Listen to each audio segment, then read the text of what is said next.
Hello hello guys, guys. मैं हूं तस्कीर मैं हूं नोमान। और हम लोग देख रहे हैं इस वीडियो के अंदर इंडियन डिफेंस एक्सपर्ट प्रवीण सोने wants India about Pakistan new rocket force के बारे में क्या बोल रहे हैं वो। तो उनके एनालिसिस देखेंगे क्योंकि इनके एनालिसिस काफ़ी लोग सुनते हैं दुनिया में, इंडिया के अलावा भी। तो स्टार्ट करते हैं वीडियो को, लेट्स गो। नमस्ते दोस्तों। 13 अगस्त को जो पाकिस्तान के स्वतंत्रता दिवस की पूर्व संध्या थी, पाकिस्तान के प्रधानमंत्री ने एक नए सेना रॉकेट फोर्स कमांड के गठन की घोषणा की, जो बड़ी खबर है। मैं अपने वीडियो में विस्तार से समझाऊंगा कि इस नए कमांड का इंग्लिश में बोले पाकिस्तान हैं की तो सेना ऑटो द्वारा डब्बा अलग हो भारत गया के ये साथ वाला। युद्ध में किस प्रकार से सर्वोत्तम और हिंदी प्रभावी में, उपयोग किया जा सकता इसीलिए इसमें है। हिंदी ज़्यादा है। इसमें कोई संदेह नहीं है कि यह नया कमांड पीएलए रॉकेट फोर्स से प्रेरित है।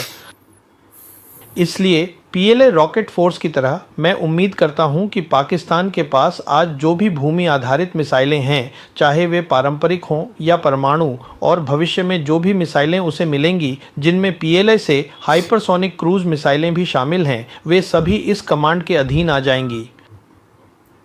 दूसरे शब्दों में, वर्तमान में पाकिस्तान सेना के पास अपनी रणनीतिक बल कमान है, जिसके अंतर्गत इसकी परमाणु सक्षम मिसाइलें आती हैं। मेरे आकलन में वह संगठन इस कमान के साथ विलय कर जाएगा। तो पहला सवाल ये है कि इस कमांड की आवश्यकता क्यों थी। अब आप देखिए, ऑपरेशन सिंदूर में भारतीय सेना ने एक मोर्चे पर सुदृढ़ और संगठित युद्ध का सामना किया। दूसरे शब्दों में, यह पाकिस्तानी सेना का सामना नहीं कर रहा था, बल्कि एक ऐसी पाकिस्तानी सेना का सामना कर रहा था जिसे पीएलए की गैर गतिज क्षमताओं द्वारा पूरी तरह से समर्थन प्राप्त था, बिना पीएलए के अपनी भूमिका दिखाए। ऑपरेशन सिंदूर के परिणामों को ध्यान में रखते हुए दोनों सेनाएं, पीएलए और पाकिस्तान की सेना, संभवतः एक दूसरे के साथ विचार विमर्श कर रही होंगी, और अब ऐसा प्रतीत होता है कि चीन ने पाकिस्तान की सेना को क्षेत्र में प्रमुख सैन्य शक्ति के रूप में उभरने के लिए पूर्ण समर्थन देने का निर्णय लिया है। ये बहुत बड़ी बात है कि ये कैसे होगा, मैं अब समझाऊंगा। इससे पहले कि मैं ऐसा करूं, युद्ध की कुछ बुनियादी बातें हैं जिन्हें सभी को समझना चाहिए। अब आप देखिए, कोई भी युद्ध 3 स्तरों पर लड़ा जाता है। सबसे निचला स्तर युद्ध का सामरिक स्तर कहलाता है। इसी स्थान पर युद्ध होते हैं, यहीं पर क्षय होता है, और यहीं पर संसाधनों की गणना अत्यधिक महत्वपूर्ण बन जाती है। फिर अगला स्तर, उच्च स्तर युद्ध का मध्यवर्ती स्तर है, जिसे युद्ध का संचालन स्तर कहा जाता है। यह स्तर युद्ध क्षेत्र में चल रही सभी लड़ाइयों के कुल योग से कहीं अधिक महत्वपूर्ण है, और यह युद्ध का यह स्तर, मध्यवर्ती स्तर, जो युद्ध या अभियान के परिणाम को निर्धारित करेगा, इसलिए यह बहुत महत्वपूर्ण है। युद्ध का सबसे उच्च स्तर वह होता है जिसे रणनीतिक स्तर कहा जाता है, जहां किसी भी राष्ट्र की राजनीतिक और सैन्य नेतृत्व युद्ध से पहले और युद्ध के दौरान एक दूसरे के साथ चर्चा करते हैं।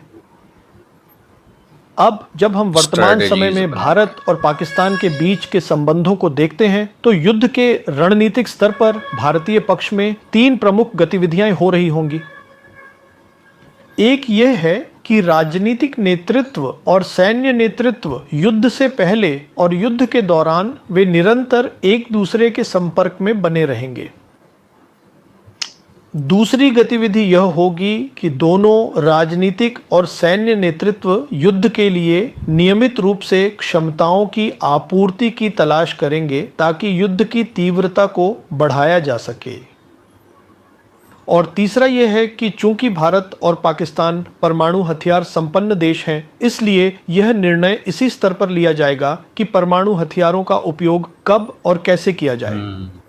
युद्ध के रणनीतिक स्तर पर बहुत सारी बड़ी गतिविधियां चल रही हैं।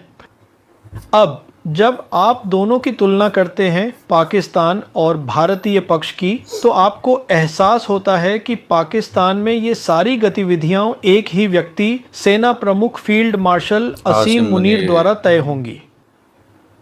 इसका मतलब है कि युद्ध के रणनीतिक स्तर पर निर्णय लेने की प्रक्रिया भारतीय पक्ष की तुलना में बहुत तेज होगी। सिर्फ एक बंदा लेगा डिसीजन। और जिन 3 स्तरों के युद्धों के बारे में मैंने बात की, वे अलग थलग नहीं हैं, वे सभी एक दूसरे को प्रभावित करते हैं।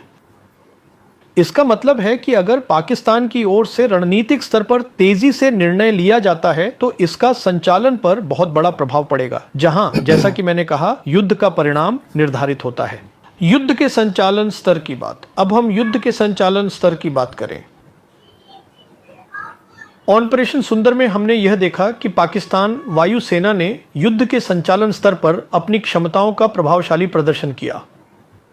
पाकिस्तान वायुसेना युद्ध के सामरिक स्तर पर नहीं गई, जहां एकल मुकाबले वाले डॉग फाइट्स होते हैं। इसके बजाय उन्होंने BBRS का उपयोग किया, जो डिजिटल इकोसिस्टम द्वारा समर्थित था और जिसे वे बहुडोमेन संचालन की नई युद्ध अवधारणा कहते हैं। तो वे युद्ध के संचालन के स्तर पर कार्य कर रहे थे। अब जो नया कमांड स्थापित किया गया है वह भी युद्ध के संचालन के स्तर पर कार्य करेगा। और इसका मुख्य कारण यह है कि ऑपरेशन सिंदूर के दौरान एक बात स्पष्ट हो गई थी कि युद्ध के मैदान में दोनों पक्षों के लिए कोई पीछे या आगे का मोर्चा नहीं रहेगा। मिसाइलें किसी भी स्थान पर जा सकती हैं, इसलिए यह अत्यधिक आवश्यक है कि वे युद्ध के संचालन स्तर पर प्रभावी रूप से कार्य करें, और यही महत्वपूर्ण कार्य यह कमांड करेगी। दूसरे शब्दों में, भारत के साथ अगले युद्ध में पाकिस्तान की ओर से हम देखेंगे कि पाकिस्तान वायुसेना और सेना की यह नई कमान दोनों युद्ध के संचालन स्तर पर कार्य करेंगे, जहां युद्ध का परिणाम निर्धारित होता है। और उन्हें चीन की बेइडो नेविगेशन प्रणाली उपग्रह नक्षत्र द्वारा पूरी तरह से समर्थन प्राप्त होगा, जो 24 घंटे स्थिति की व्यापक और गहन जागरूकता प्रदान करेगा, और यह पाकिस्तान की मिसाइलों को सटीक निशानेबाजी में भी अत्यधिक महत्वपूर्ण सहायता प्रदान करेगा। और किसी भी परिस्थिति में हम यह जानते हैं कि पाकिस्तान के सभी सैन्य मुख्यालय सुरक्षित फाइबर ऑप्टिक केबल्स के माध्यम से नेटवर्क से जुड़े हुए हैं, और इसलिए पाकिस्तान वायुसेना और इस नए कमांड के बीच निरंतर संवाद संभव होगा, जिन्हें किसी भी परिस्थिति में पूरी तस्वीर और स्थिति की व्यापक और गहन जागरूकता होगी कि क्या हो रहा है। दूसरे शब्दों में कहें तो वायु श्रेष्ठता स्थापित करने या सीमित वायु श्रेष्ठता स्थापित करने का संपूर्ण कार्य अब इन दोनों के द्वारा किया जाएगा, जो कि पाकिस्तान वायुसेना और यह नया कमांड है, जो युद्ध संचालन के स्तर पर सक्रिय रूप से कार्यरत है। इसलिए जब यह पूरी तरह से स्थापित हो जाएगा, तब हम जनरल मुख्यालय या पाकिस्तान की सेना के अधीन इन सभी संगठनों को देखेंगे, जिनके बारे में हम यह जानते हैं कि इसे स्ट्रैटेजिक प्लान्स डिवीजन के नाम से पहचाना जाता है। अब यह वह संगठन है जो पाकिस्तान के परमाणु हथियारों और उनके चारों ओर की सभी गतिविधियों के प्रबंधन के लिए जिम्मेदार होता है।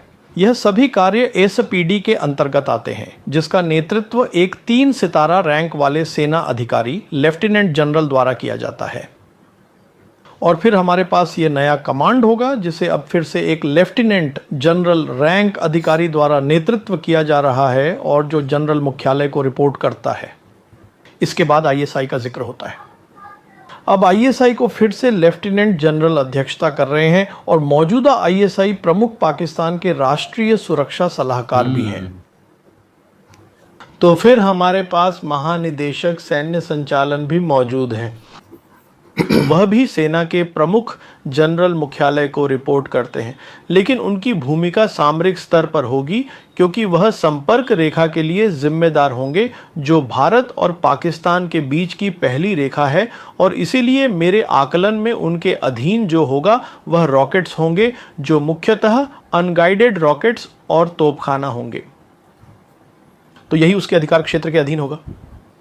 जैसा कि मैंने कहा, डीजीएमओ की भूमिका वास्तव में सामरिक होगी, जो शत्रु क्षेत्र पर कब्जा करने की होगी। एक बार जब वे 2 संगठन, जिनके बारे में मैंने बात की, एक सेवा और एक संगठन, सीमित वायु श्रेष्ठता स्थापित करने में सक्षम हो जाते हैं, मेरे आकलन में यही तरीका है जिससे यह चलेगा। ऑलराइट गाइस, तो ये था Indian defence expert Praveen Soni के कुछ एनालिसिस के भाई जो फोर्स बन रही है पाकिस्तान की नई रॉकेट फोर्स, उसके ऊपर बता रहे हैं वो कैसे कैसे काम करेगी। पीएफ से मिलकर बहुत अच्छी कमांड हासिल कर सकते हैं ये किसी भी वॉर में। हाँ इनका ये मानना था इसके अंदर, और बहुत सारी डिटेल्स थी इसके अंदर कि किस तरीके से काम कर सकती है, मतलब अकॉर्डिंग टू हिम कि किस तरीके से ये उसको ऑप्टिमाइज करेंगे, आगे चलाने के लिए उसको कैसे कैसे कमांड्स में बांटेंगे कि कौन क्या संभालेगा।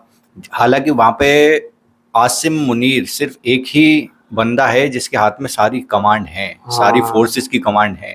वहाँ पे कोई पॉलिटिकल वो नहीं है मसला कि भाई पीएम के ऊपर शहबाज शरीफ या फिर कोई भी, हाँ, वो पीएम वगैरह उनको बोलें कि भाई जाओ तुम्हें ये करना है, तुम्हें वो करना है।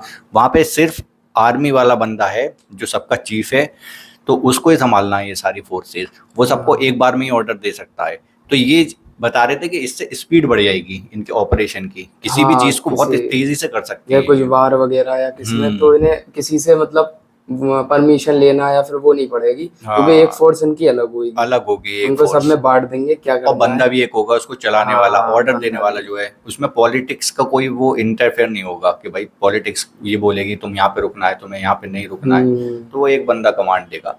तो ये एनालिसिस सही है एक तरीके से कि भाई वो कमांड जब एक ही बंदा देगा तो भाई स्पीड तो बढ़ेगी, और ऊपर से ये नई फोर्स बनने से बहुत सारी चीज़ों पे बोझ हट जाएगा, उनके पीएएफ से बोझ हट जाएगा और दूसरी फोर्सेस से हट जाएगा, क्योंकि ये पीएएफ से ही रिलेटेड है, क्योंकि हवा में ही जाएंगे सारे रॉकेट मिसाइल्स हाँ, वगैरह।